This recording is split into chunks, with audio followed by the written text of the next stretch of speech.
სახელითა მამისათა დაძისათა და სულისა წმინდისათა ამინ. ჩვენთან არის ღმერთი.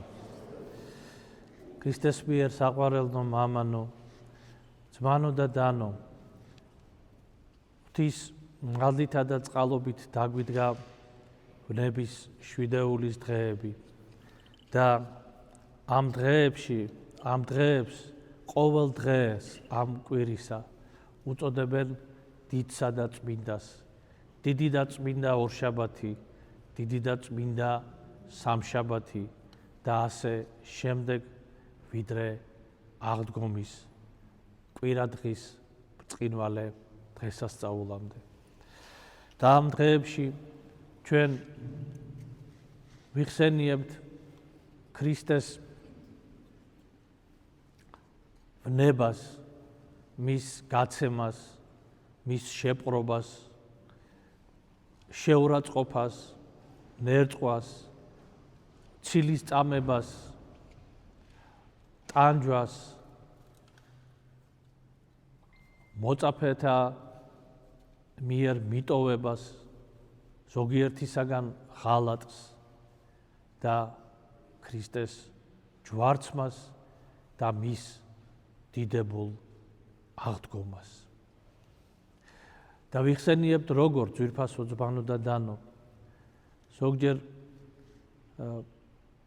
წინა საუკუნეებში და დღესაც არის, ასე ვთქვათ, ზოგიერთ ადგილას შემორჩენილი ქრისტეს ვნებათა მოსახსენებლად ესეთი ხან გამათხრახება თავის, ხან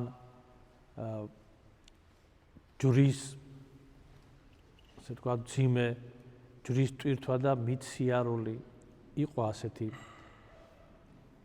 შემთხვევები. წმინდანებშიც იყო, მაგრამ წმინდანებს ყოველთვის თან ჰქონდათ ქრისტეს მიერი სიმდაბლე და სიმშვიდე. და ჩვენ როგორ უნდა შევუდგეთ ამ წმინდა დღეებს, რა უნდა მოვიმოქმედოთ, როგორ უნდა მოვიხსენოთ. უპირველეს ყოვლისა, ძვირფასო ძმანო და დანო, ტაძარში მსახურებაზე ყოფნით. მსახურებაზე დგომით, ყუდროთ და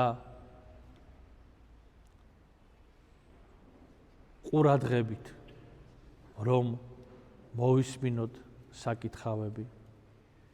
ასევე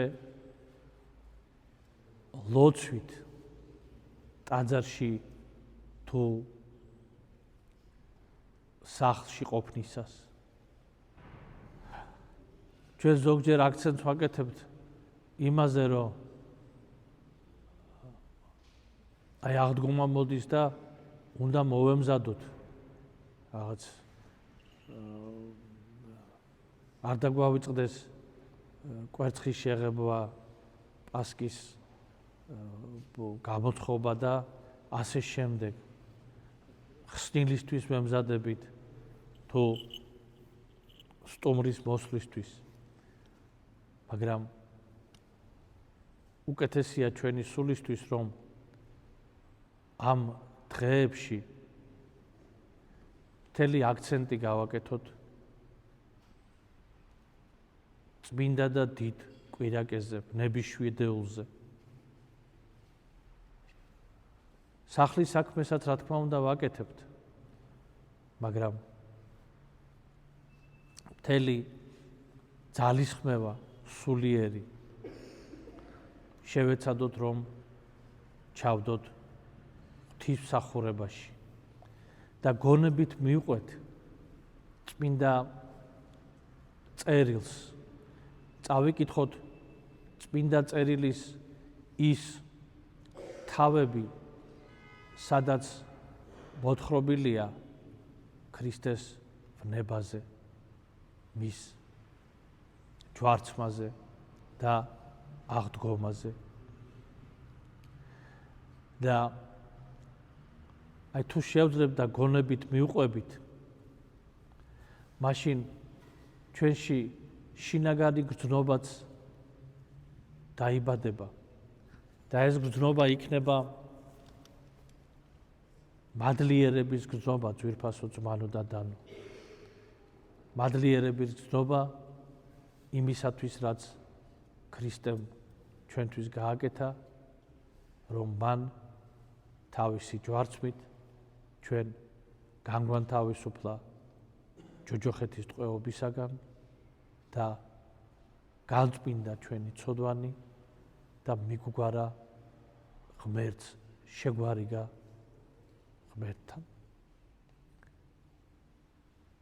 ეს შერიგებაც ასეთი ვთქვათ ადამიანური ნათქვამი არის. უფრო ქრისტემ თავის თავში აღადგინა კაცობრიობა. თავის თავში კაცობრიობას მიანიჭა, გამოხსნა და შესაძლებლობა სულის ცხოვნებისა, სამოთხეში დაბრუნებისა. და დღესაც სახარებაში იყო მოთხრობილი 10 ქალწულზე, რომელთა შორის 5 იყო ბრძენი და 5 სულელი. და სიბრძნე 5-ისა იყო ის, რომ როდესაც ისინი ბოელოდნენ სასიძოს, გაითვალისწინეს რა ბოლოდინის ჟამი და მოიმარაგეს ზეთი. სულელთა, როგორც ამას ბრძანებს წმინდა წერილი,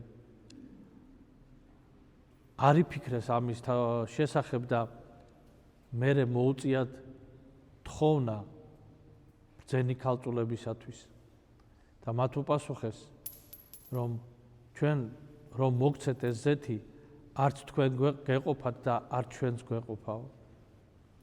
და წადით და იყიდეთ და უკვე დაღამებული იყო და რა თქმა უნდა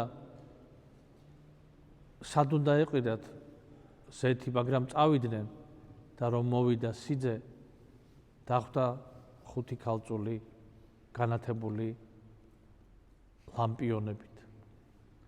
და ეს ზეთი არის სიკეთის და სარწმუნოების საქმეები ძვირფასო ძმანო და დანო.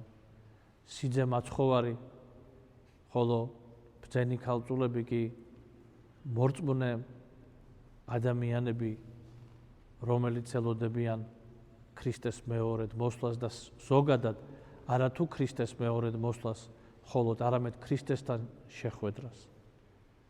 და ჟამი მოლოდინისა, ეს არის ჟამი ჩვენი ცხოვრების, სანამდე შევხვდებით უფალს. და რა გვექნება ჩვენ? გვექნება რწმენა და კეთილი საქმეები, თუ გვექნება მხოლოდ გარეგნული სარწმუნოება, ცარიელი ღვთის სიტყვის აღსრულებისაგან, ცარიელი სიკეთისაგან. და სიკეთე არის სულიერიც და ხორციელიც. მიტევება სულიერი სიკეთეა, მოთმინება სულიერი სიკეთეა. შიერის დაპურება ხორციელი სიკეთეა, ავადმყოფის მონახულებაც ხორციელი სიკეთეა და ასე შემდეგ. და ეს სიკეთეები უნდა შევკრიბოთ ძვირფასო ძმანო და დანო და ანთებულ ლამპრად უნდა იყოს ჩვენ სულში ქრისტეს წინაშე. ამ დღეების მადლი შეგვეწიოს ყველას და სიხარულით შევეგებოთ ქრისტეს აღდგომის დღესასწაულს. ჩვენთან არს ღმერთი.